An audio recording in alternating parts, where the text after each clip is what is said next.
नमस्कार दोस्तों, आप सभी लोगों का हमारे चैनल पर बहुत बहुत स्वागत है। दोस्तों आज हम लोग क्लास 10th मैथ का MCQ क्वेश्चन का इम्पोर्टेंट क्वेश्चन देखने जा रहे हैं, जिसमें पहला क्वेश्चन कह रहा है हम लोगों को कि if the roots of the equations ax² + bx + c = 0, जहाँ पे कह रहा है कि a is not equal to 0 are real and equal. क्या कह रहा है दोस्तों कि ये जो हम लोगों को क्वाड्रेटिक इक्वेशन दिया गया ax² + bx + c = 0, इसका रूट्स क्या दिया गया है, रियल एंड इक्वल दिया गया था। रियल एंड इक्वल का मतलब क्या होता है दोस्तों, d = 0 हम लोगों को दिया गया है। कहा कि then which of the following relation is true, तब कह रहा है कि इसमें कौन सा रिलेशन सही है। ऑप्शन ए में हम लोग कह रहा है कि a = होगा b²/c, ऑप्शन बी में है b² = ac, ऑप्शन सी में है ac = b²/4 and option D में दिया गया c = b²/a। देखिए इसको हम कैसे सॉल्व करेंगे। देखिए सबसे पहले यहाँ पर हम लिखेंगे गिवन इक्वेशन। देखिए यहाँ पे दिया गया ax² + bx + c = 0। तो देखिए बगल में यहाँ पे दिया गया a is not equal to 0, इसका मतलब क्या हुआ कि a का वैल्यू 0 के इक्वल नहीं होगा। देखिए a यहाँ पे 0 रखते हैं तो ये क्या हो जाएगा, यहाँ से ये 0 हो जाएगा। सिंपल यहाँ पर हम लोग को लीनियर इक्वेशन बचेगा, ठीक है। इसलिए यहाँ पे दिया गया रिस्ट्रिक्शन में a is not equal to 0, ठीक है। अब यहाँ पे देखिए हम लोग क्या लिखेंगे, यहाँ पे here a b and c का वैल्यू निकाल देंगे। तो देखिए a क्या है, a के जगह पे यहाँ पे हम लोग a ही दिया हुआ है, a = दिया गया a क्या होता है x² का कोफिशिएंट, b क्या होता है x का कोफिशिएंट, ये b ही है, एंड c = जो रेस्ट पार्ट बचा c = c दिया गया है। यहाँ से हम लोग पहले क्या करेंगे, डिस्क्रिमिनेंट निकाल लेंगे। तो लिखेंगे वी नो दैट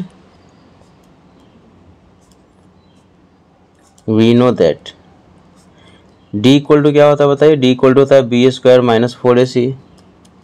तो d = b का स्क्वायर, तो b के जगह पे b ही है तो b का स्क्वायर -4 इंटू a के जगह पे a है इंटू c के जगह पे c है। तो यहाँ से d = क्या हो जाएगा, b² - 4ac। अब यहाँ पर लिखेंगे कि since roots are real and equal therefore d = 0। Roots का भी रियल एंड इक्वल होगा तो d का वैल्यू किसके इक्वल होगा दोस्तों, 0 के इक्वल। तो यहाँ पे 0 पुट कर दीजिए, तो क्या हो जाएगा 0 = b² - 4ac। अब यहाँ पे देखिए अब हम लोग क्या करते हैं, -4ac को हम लोग क्या करते हैं, यहाँ पे लेफ्ट साइड में शिफ्ट कर देते हैं। तो ये हो जाएगा हम लोग को -4ac = b²। अब देखिए यहाँ पे हम लोग रिलेशन इसमें से चेक करते हैं कि कौन सा यहाँ पे, देखिए यहाँ पे देखिए 4ac = b² है यहाँ पे। तो देखिए यहाँ तो 4ac तो आ नहीं रहा है, यहाँ पे इसमें 4ac नहीं आ रहा है, इसको क्रॉस कीजिए, देखिए 4ac = b² आ जाएगा। तो आप यहाँ से क्या कीजिए कि यहाँ पे देखिए ac = b²/4 दिया गया ना, देखिए इसको हम लोग क्रॉस यदि करते हैं यहाँ पे तो क्या हो जाएगा, 4ac = b² आ जाएगा। तो यही दोस्तों ऑप्शन इसका करेक्ट हो जाएगा। आप इसको ऐसे भी लिख सकते हैं कि यहाँ से क्या कीजिए ac का वैल्यू यहाँ से निकाल दीजिए, ac = हो जाएगा b²/4। अब कैसे पता चला, यही ऑप्शन है, तो यहाँ से आप क्रॉस करके चेक कर सकते हैं कि 4ac = b², यही चीज़ तो है यहाँ पे 4ac = b²। है तो यहाँ से ac का वैल्यू निकालेंगे, ये हो जाएगा b², इसके नीचे में आ जाएगा 4, क्योंकि 4 इसके साथ मल्टीप्लाई में है। तो यही दोस्तों इसका आंसर हो जाएगा ऑप्शन सी। आई होप दोस्तों क्वेश्चन 1 आप लोगों को समझ में आ गया होगा। बहुत आसान है, इस तरह क्वेश्चन आप लोग खुद से भी सॉल्व कर सकते हैं। अब इसका देखिए नेक्स्ट क्वेश्चन नंबर 2। देखिए यहाँ पे क्वेश्चन नंबर 2 हम लोगों को दिया गया है, कह रहा है कि the common difference of the AP whose nth term is given by an = 3n + 7 is. क्या कह रहा है दोस्तों कि कोई AP है जिसका हम लोग कॉमन डिफरेंस बताना है कि इसमें से कौन सा होगा। यदि हम लोग को nth टर्म जिसको an से इंडिकेट किया गया है, तो an का वैल्यू हम लोग कितना दिया गया, 3n + 7 दिया गया है। तो इसका कॉमन डिफरेंस का वैल्यू दिया गया ऑप्शन ए में कितना 7 है, ऑप्शन बी में 3 है, ऑप्शन सी में अगर 3n है, ऑप्शन डी में क्या कर रहा है 1 है। और ये भी क्वेश्चन दोस्तों मोस्ट इंपॉर्टेंट है, देखिए इसको कैसे सॉल्व करेंगे। तो यहाँ पे लिखेंगे गिवन, देखिए an = क्या दिया गया, 3n + 7। ये क्या दोस्तों nth टर्म है। तो हम लोग क्या करेंगे, इसमें बारी बारी से n के जगह पर हम लोग 1 2 पुट करेंगे, 3 पुट करेंगे, उसके बाद यहाँ से हम लोग टर्म मिल जाएगा, माइनस कर देंगे, वहाँ से हम लोग कॉमन डिफरेंस मिल जाएगा। तो लिखिए यहाँ पे पुट n = 1,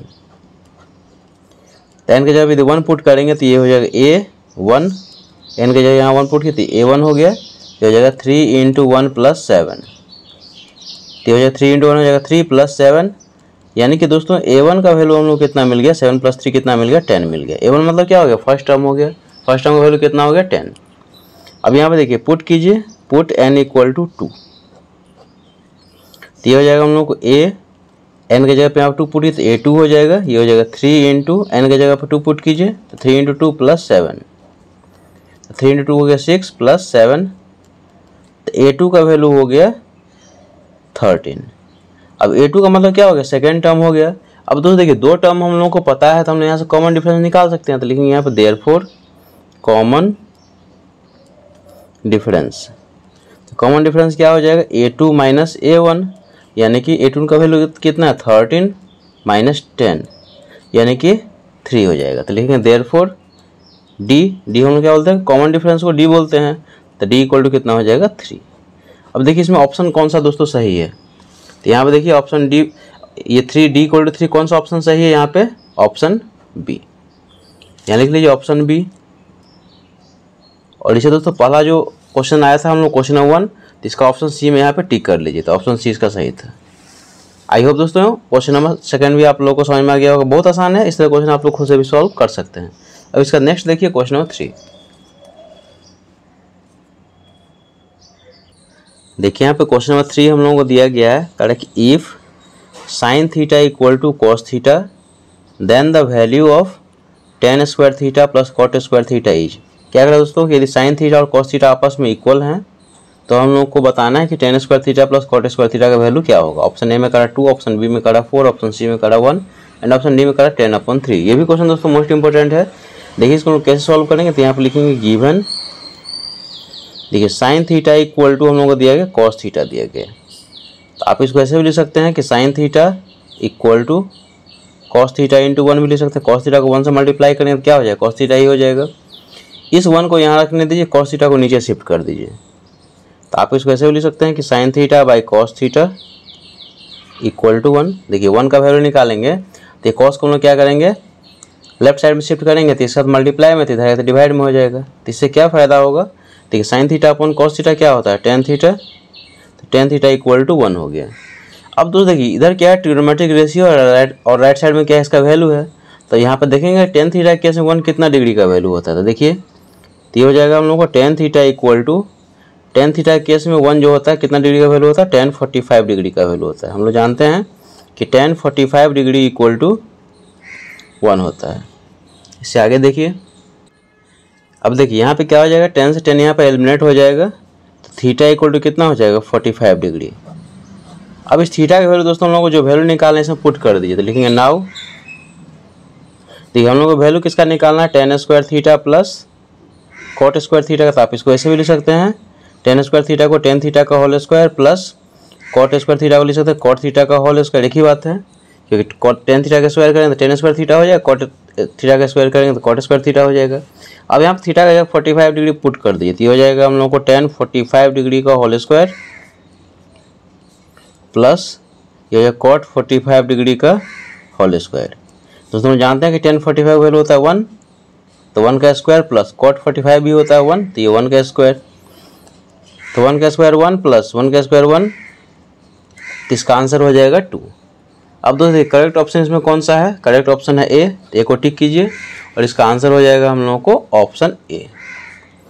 ये दोस्तों क्वेश्चन नंबर 3 का आंसर हो गया। बहुत आसान है दोस्तों, इससे क्वेश्चन आप लोग खुद से भी सॉल्व कर सकते हैं। अब इसका नेक्स्ट क्वेश्चन देखिए, क्वेश्चन नंबर 4। देखिए यहाँ पे क्वेश्चन नंबर 4 कह रहा है कि if the sum of zeros of the polynomials 2x² - k√2 × x + 1 is √2। क्या है दोस्तों कि जो हम लोग क्वाड्रेटिक इक्वेशन दिया गया 2x² - k√2 × x + 1, इसका जो है सम ऑफ जीरोज मतलब क्या हो गया, जैसे इसका रूट्स मान लीजिए अल्फा एंड बीटा है, तो अल्फा प्लस बीटा का वैल्यू हम लोग कितना दिया गया, √2 दिया गया। दोस्तों फिर से समझिए क्वेश्चन को, क्या कह रहा है कि if the sum of zeros मतलब क्या हो गया, अल्फा प्लस बीटा, यदि इसका रूट्स अल्फा एंड बीटा होगा तो ठीक है। क्या कह रहा है कि if the sum of zeros of the polynomials this is √2 then the value of k is. तब बताना है कि k का वैल्यू क्या होगा। ऑप्शन ए में क्या है √2, ऑप्शन बी में है 2, ऑप्शन सी में करा 2√2 एंड ऑप्शन डी में करा 1/2। अब दोस्तों यहाँ पे इसको कैसे सॉल्व करेंगे, तो लिखेंगे यहाँ पे गिवन इक्वेशन क्या दिया गया बताया, 2x² minus k root under 2 into x plus 1 equal to 0। ये हम लोग क्वाड्रेटिक इक्वेशन दिया गया है यहाँ पे इक्वल टू दोस्तों 0 होगा। अब देखिए यहाँ पे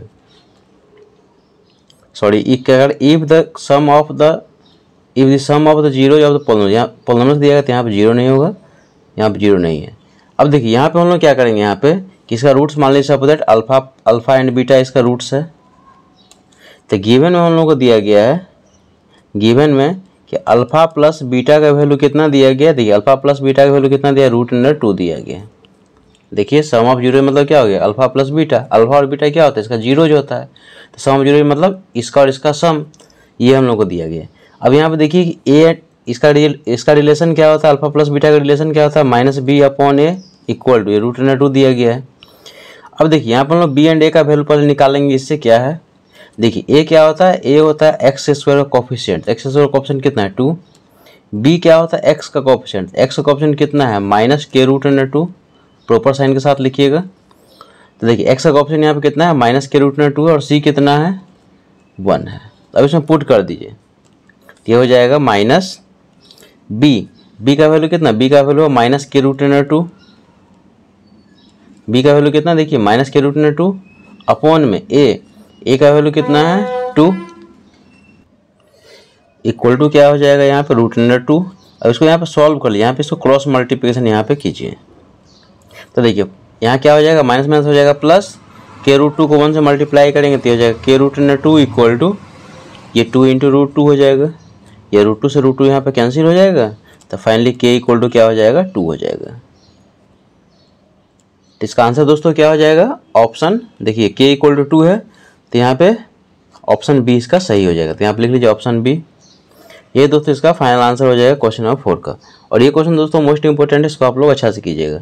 अब इसका नेक्स्ट क्वेश्चन देखिए क्वेश्चन नंबर 5। देखिए यहाँ पे क्वेश्चन नंबर 5 हम लोग कह रहा है कि if k plus 2 4k minus 6 and 3k minus 2 are 3 consecutive terms of the AP। क्या कह रहा है दोस्तों कि k plus 2 4k minus 6 3k minus 2 AP का 3 कंसिक्यूटिव टर्म्स हम लोग दिया, मतलब 3 लगातार टर्म जो है AP का हम लोग को ये और ये दिया गया है। कह रहा है कि then the value of k is, और ये क्वेश्चन दोस्तों मोस्ट इंपॉर्टेंट है। इसमें अगर ऑप्शन ए जो है 3 है, ऑप्शन बी -3, ऑप्शन सी कह रहा है 4 और ऑप्शन डी कह रहा है -4। तो यहाँ पर सबसे पहले लिखेंगे given k plus 2 4k minus 6 and 3k minus 2 are in AP। ये तो हम लोग को दिया गया कि ये तीनों टर्म किसमें AP में है। तो ये मान लीजिए कि सपोज दैट ये फर्स्ट टर्म है T1, ये सेकेंड टर्म T2 और ये थर्ड टर्म T3।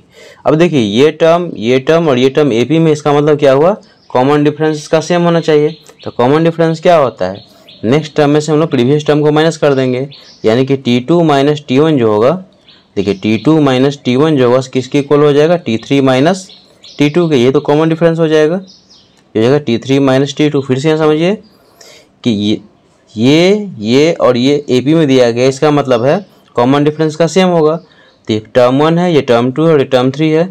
तो कॉमन डिफरेंस क्या होता है, नेक्स्ट टर्म में से हम लोग प्रीवियस टर्म को माइनस करेंगे, यानी कि T2 माइनस T1 जो होगा किसके इक्वल हो जाएगा, T3 माइनस T2 के। अब यहाँ वैल्यू पुट कर दिए, इसका आंसर आ जाएगा k का। तो T2 कितना, देखिए T2 है 4k माइनस 6 माइनस T1 कितना k प्लस 2, 2 टर्म है तो यहाँ ब्रैकेट लगाइए, इक्वल टू T3 कितना है 3k माइनस 2, फिर माइनस T2 कितना 4k माइनस 6। सॉल्व कीजिए, देखिए यहाँ पे ये हो जाएगा हम लोगों को 4k माइनस 6, माइनस से मल्टीप्लाई कीजिए तो माइनस के माइनस प्लस हो जाएगा -2 equal to 3k minus 2 as it is, minus से मल्टीप्लाई करें तो हो जाएगा -4k यानी माइनस माइनस प्लस 6। आगे देखिए 4k में से k जाएगा तो हो जाएगा 3k माइनस 6 माइनस 2, तो माइनस माइनस हो जाएगा प्लस, लेकिन साइन रहेगा माइनस का तो हो जाएगा -8 इक्वल टू 3k में से 4k जाएगा तो हो जाएगा -k और 6 माइनस 2 हो जाएगा +4। अब इससे आगे सॉल्व कीजिए तो देखिए 3k लाइक टर्म्स को कंबाइन करते हैं, 3k माइनस k को लेफ्ट में लाएंगे तो हो जाएगा +4। देखिए 3k माइनस k को लेफ्ट में लाएंगे तो हो जाएगा +k, तो हो जाएगा 4, अब -8 को राइट साइड में ले जाएं तो हो जाएगा +8, तो हो जाएगा 3k + k हो जाएगा 4k = 12। तो यहाँ से k का वैल्यू मिल जाएगा 12/4, 3 हो जाएगा। तो यहाँ पर लिख लीजिए k = 3। अब देखिए दोस्तों ऑप्शन इसमें कौन सा सही है, k = 3। देखिए 3 ऑप्शन है ए, एक को टिक कीजिए और यहाँ पर लिख लीजिए ऑप्शन ए। ये दोस्तों इसका आंसर हो जाएगा क्वेश्चन नंबर 5 का। आई होप दोस्तों ये सारा क्वेश्चन आप लोगों को समझ में आ गया होगा। कहीं भी डाउट हो तो कमेंट जरिए पूछ सकते हैं। वीडियो अच्छा लगे, मेरे पढ़ाने का तरीका यदि आप लोग पसंद आए तो आपसे रिक्वेस्ट है कि प्लीज़ चैनल को लाइक कीजिए, शेयर कीजिए, सब्सक्राइब कीजिए। दोस्तों कमेंट करके जो बताइएगा कि कंसेप्ट आप लोगों को समझ में आया कि नहीं। मिलता है नेक्स्ट वीडियो में, तब तक के लिए थैंक यू सो मच।